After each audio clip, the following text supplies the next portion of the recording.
ஒரு நாள் நான் இறைவனை சந்தித்தேன். இந்த காணொளியை பார்த்து கொண்டிருக்கிற எனக்கு மிகவும் பிடித்த இந்த மனிதரின் வாழ்க்கையை எப்படி சிறப்பானதாக்குவது என்று கேட்டேன்.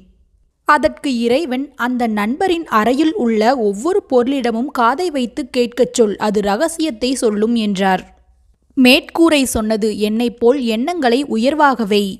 கேலண்டர் சொன்னது, என்னைப் போல் தினமும் உன்னை நீ புதுப்பித்துக்கொள். ஜன்னல் சொன்னது, பரந்த மனப்பான்மையோடு இரு. தரை சொன்னது, என்னைப் போல் பணிவாக இரு.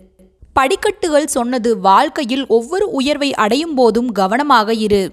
காற்றாடி சொன்னது, என்னைப் போல் கூலாக இரு. கடிகாரம் சொன்னது, சில பொருட்களை தொலைத்துவிட்டால் அதை திரும்ப பெற முடியாது. மின்விளக்குகள் சொன்னது, என்னைப் போல் அடுத்தவர்கள் வாழ்க்கையிலும் ஒளியேற்று. மணிப்பர்ஸ் சொன்னது, வாழ்க்கைக்காக கொஞ்சம் சேமித்து வை. கண்ணாடி சொன்னது, உன் வாழ்க்கையில் நீ உன்னோடு மட்டும் உன்னை ஒப்பிட்டுக்கொள் என்று.